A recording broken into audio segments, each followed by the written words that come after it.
એ ધ્યાન રાખજો કે જે ખાવા પીવાની વસ્તુ હોય કે શાકભાજીના ઉપરના છિલકા હોય, આપણે શું કરીએ, પ્લાસ્ટિકની થેલીમાં ભરીને ડસ્ટબિનમાં નાખી દઈએ છીએ.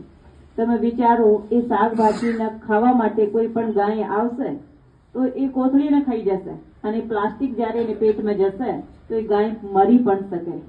તો આપણે તો કશું કર્યા નથી, છતાં પણ કોઈ ગાયને કંઈક તકલીફ થઈ તો કેટલું મોટું પાપ આપણે ભાગ્યમાં જતા રહ્યા.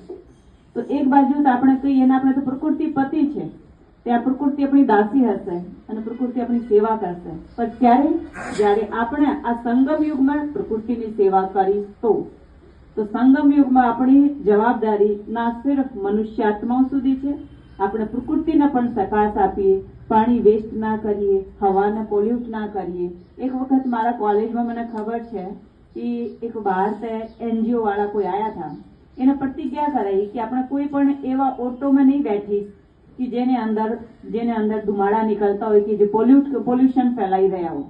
તો એવી આપણે પ્રતિજ્ઞા કરી. તે વખત મેં પ્રતિજ્ઞા કરી હતી કે પ્લાસ્ટિક વેસ્ટ નહીં કરીશું. અત્યારે પણ રીનાબેનને પણ ખબર છે, ઘણી વખત હું પ્લાસ્ટિકની કોથળીને ધોઈને મૂકી દઉં, અને ઘણા બધા લોકો મને કહેતા હોય છે કેમ તમે પ્લાસ્ટિકના પાછા પડ્યા છો. પણ મને ખબર છે, મેં બચપનમાં એક પ્રતિજ્ઞા લીધી છે, તો હજી સુધી મેં વિચારું છું કે જેટલું બની શકે હું એટલું પ્લાસ્ટિક ઓછું જ વાપરું. અને ભાઈ બહેનો પણ જે પોતાની ઝબલા લઈને ના આવે ને, તો હું એને કહી દઉં કે તમારે પોતાનું ઝબલા લઈને આવવાનું. કારણ કે આપણે પ્લાસ્ટિકની એક કોથળીની વેલ્યુ એમ કશું ના હોય, પણ જે એ કોથળીને નુકસાન થાય ને એ ઘણું બધું હોય. તો એટલું બી આપણે બચત કરી શકતા હોય, અને જે કોઈ પ્લાસ્ટિક આપણે ઘરમાં હોય તો કોશિશ કરું કે એનો મેક્સિમમ યુઝ થાય. એવું નથી કે એક વખત યુઝ કર્યા અને ફેંકી દેવું, એને 10 વખત 20 વખત જ્યાં સુધી એકદમ ડેમેજ ના થઈ જાય ત્યાં સુધી આપણે એને વાપરીએ. અને મેં ઘણી જગ્યાએ એવું પણ જોયા છે, પ્લાસ્ટિકની થેલીને ધોઈને પણ લોકો વાપરતા હોય છે. અને એક વખત તો રાજસ્થાનમાં પણ એવું થઈ ગયા હતા કે પ્લાસ્ટિકની બોટલ પણ નહીં લઈ જવાની તમારે, માઉન્ટ આબુ એકદમ પ્લાસ્ટિક ફરી.